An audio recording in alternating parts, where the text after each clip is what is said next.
విజయవాడను తిరిగి సాధారణ స్థితికి తెచ్చేందుకు చంద్రబాబు ప్రయత్నాలు కొనసాగుతూనే ఉన్నాయి. అసలు విజయవాడలోని వివిధ ప్రాంతాలు మునగడానికి ప్రధాన కారణమైన బుడమేరు బండ్లను చంద్రబాబు గురువారం పరిశీలించారు. అసలు బుడమేరు వరద తీవ్రతను చూసి చంద్రబాబు చలించిపోయారు. బుడమేరు వాగు చుట్టుపక్కల నిరాశ్రయులైన బాధితులు, రైతుల కష్టాల్ని వింటుండగా చంద్రబాబు కళ్లల్లో నీళ్లు సుడులు తిరిగాయి. గన్నవరం నియోజకవర్గం పరిధిలోని పలు గ్రామాల్లో బుడమేరు ముంపు ప్రభావిత ప్రాంతాల్లో చంద్రబాబు పర్యటిస్తూ గండిపడిన తీరును చంద్రబాబు పరిశీలించారు. గండ్లను వేగంగా పూడ్చాలని అధికారుల్ని ఆదేశించారు. పనుల్లో అలసత్వం వహిస్తే సహించేది లేదని వార్నింగ్ ఇచ్చారు. అంతేకాక బుడమేరుకు ఇంతకంటే ఎక్కువ వరద వచ్చినా కూడా నగరంలోకి నీళ్లు రాకుండా ఆ ప్రాంతం మొత్తాన్ని ఎలా ఆధునీకరణ చేయాలో కూడా అధికారులకు సూచించారు. బుడమేరు ఆక్రమణల తొలగింపు విషయంలో చర్యలు తీసుకుంటామని చెప్పారు.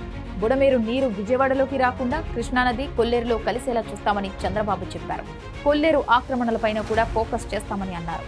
బుడమేరు ఆక్రమణలు జరగకుండా ఉంటే నగరంలో ఇంత పెద్ద స్థాయిలో నీరు నిలిచేది కాదని అధికారులపై చంద్రబాబు ఆగ్రహం వ్యక్తం చేశారు.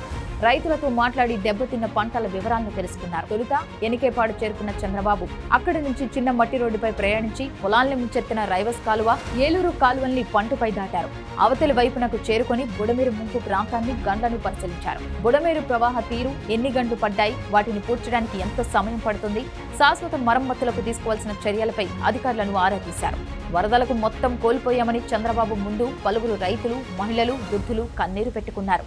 వారికి ధైర్యం చెప్పిన సీఎం ఆదుకుంటామని భరోసా కల్పించారు. తర్వాత కేసరపల్లి చేరుకుని జాతీయ రహదారిపై ఉన్న బుడమేరు వంతెన నుంచి ప్రవాహ వేగాన్ని పరిశీలించారు.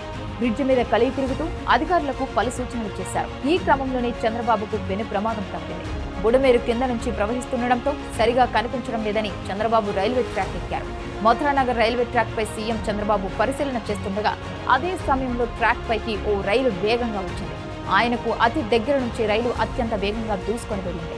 ట్రైన్ను చూసి వెంటనే అప్రమత్తమైన సీఎం, సెక్యూరిటీ సిబ్బంది అందరూ కలిసి బ్రిడ్జి రైలింగ్ అంచుని నిలబడ్డారు.